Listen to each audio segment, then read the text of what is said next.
Hola mis queridos amigos, nuevamente con ustedes, su doctor Tigre, el que ronca en esta negra noche neoliberal latinoamericana que se ha propagado, ya saben ustedes, por Brasil con Bolsonaro y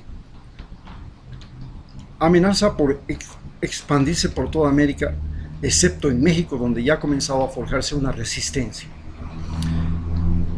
Hoy hablaremos sobre lo que podría suceder y significar la posible muerte de Jorge Glass, el ex vicepresidente de Ecuador, que se encuentra en la cárcel acusado por algo que él no cometió, pero se le acusa de haberse afiliado o haber encubierto a los ladrones.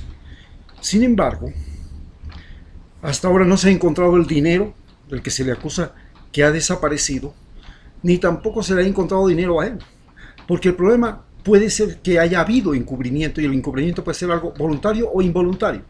Simplemente es un acto de fe. Por ejemplo, ningún padre puede creer que su hijo es un asesino, y posiblemente, si vienen y lo acusan de asesinato, el padre va a salir a la defensa, pero no es un encubridor. Simplemente considera que su hijo no era capaz de hacerlo. Lo mismo puede pasar con el vicepresidente cuando su tío es el acusado de haber hecho acciones ilegales, fraudulentas, y se lo acusa a él después. Entonces se llama complicidad para delinquir, y no existió tal cosa. Simplemente el hombre creía que su pariente era una persona honesta, y no tenía por qué dudarlo. No había pruebas, no había nada. Sin embargo, se lo acusa. El asunto es que lleva 35 días sin alimentarse. También es un hecho real que ha pasado año y medio desde que el presidente Lenín Moreno ha estado asumido el poder, y resulta que en ese año y medio se ha buscado y se ha rebuscado en todas partes. Lo tiene ganando sueldo al León Roldós en la Contraloría, investigando hasta el último papel.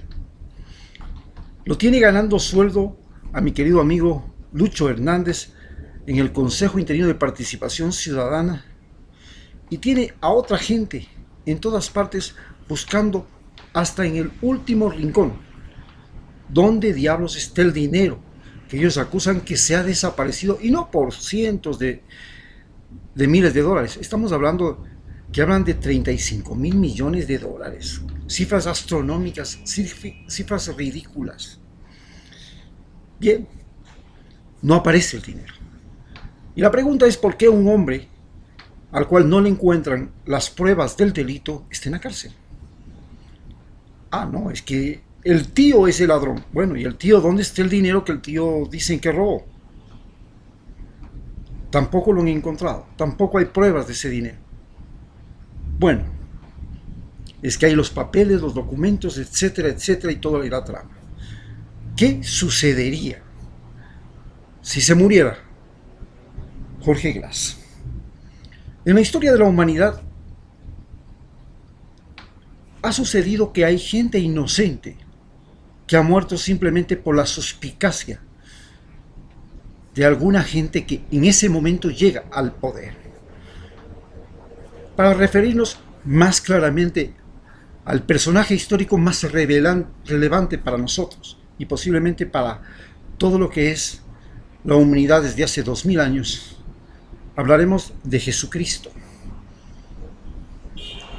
En ese momento, cuando Él es sentenciado a muerte y crucificado, los judíos brillan por su indiferencia. Inclusive sus mismos apóstoles no son capaces de enfrentar con valentía y con violencia la violencia que se ejecutaba contra él, prácticamente por un mandato del mismo Cristo. Pero su hermano, que era Judas, y que lo vendió por 30 monedas de oro, aunque según la Biblia de Judas, el mismo Cristo que hizo que lo hicieran, para de esa manera hacer realidad la profecía que lo convertía en un Mesías. Entonces, el hecho real es que un judío vendió a otro judío por 30 monedas de oro. Y luego los judíos vieron pasar a su mártir por la mitad de la calle y no hicieron nada. Nadie protestó contra la violencia, la crueldad, convertida en espectáculo público por los romanos, no solamente en las crucifixiones, sino en el mismo Coliseo romano. No hicieron nada. ¿Qué sucedió después? No pasaron ni 70 años desde el día en que nació Cristo. Es decir, 30 años después, poco más, 35 años después de la muerte de Jesucristo, los mismos romanos se encargaron de borrar del mapa a la tierra de Jerusalén, borrar del mapa a los judíos, hacerlos desaparecer de su propio territorio, y los convirtieron en apátridas que se repartieron por todo el planeta Tierra. Y solamente en 1946, después de la Segunda Guerra Mundial, se les entregó un pedazo de tierra que es donde nace el Estado de Israel. Esta indiferencia de un pueblo ante la muerte de un ser humano que no había hecho ningún daño, que no había perjudicado a nadie, que no había matado a nadie, que no había encarcelado a nadie, que no había hecho de las suyas con nadie. Es lo mismo que está pasando con Jorge Glass. Jorge Glass a nadie encarceló. Al país le dio internet, al país le dio la más grande infraestructura jamás conocida en la historia. Centrales hidroeléctricas, represas, multipropósitos, conexiones de internet, electrificación hasta en el último rincón del país. Y como gratitud de los ecuatorianos, lo tenemos en la cárcel. Una generación, la generación que está detrás de esta, la mía, de la del presidente actual, de los asambleístas actuales, de todos estos politiqueros y abogaduchos que salen de la San Francisco, de la Católica, de la SEC, y defienden a diestra y siniestra todo lo que sea contra Correa y contra Glass, los señalará con el dedo. Esa generación los va a acusar de haber sido primero lo que es el Congreso en este momento. ¿Qué es la Asamblea Nacional Constituyente? Es un conglomerado de traidores, es un conglomerado de chupamedias, es un conglomerado de cobardes, es un conglomerado de esbirros, de cepillos, de ladinos, todos reunidos en una casa pagada por usted y por mí, cobrando un salario que ni usted ni yo lo recibiremos en nuestra vida, tirándose entre ellos plumas, buena vida,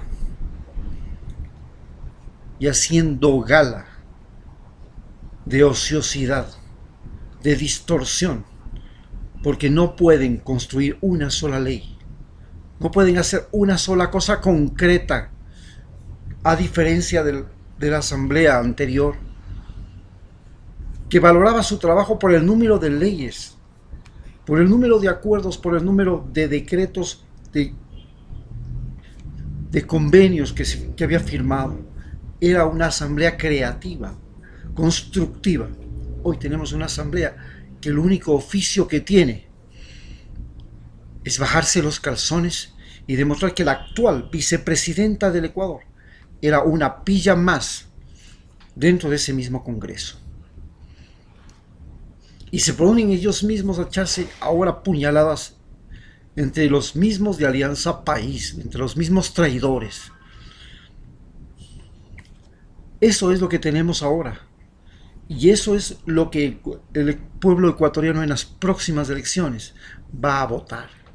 Va a votar por los partidos de los esbirros, de los cepillos, de los cobardes, de los traidores, o va a votar nulo. Y va a decir, nadie, nadie de esa generación parida en el siglo XX merece estar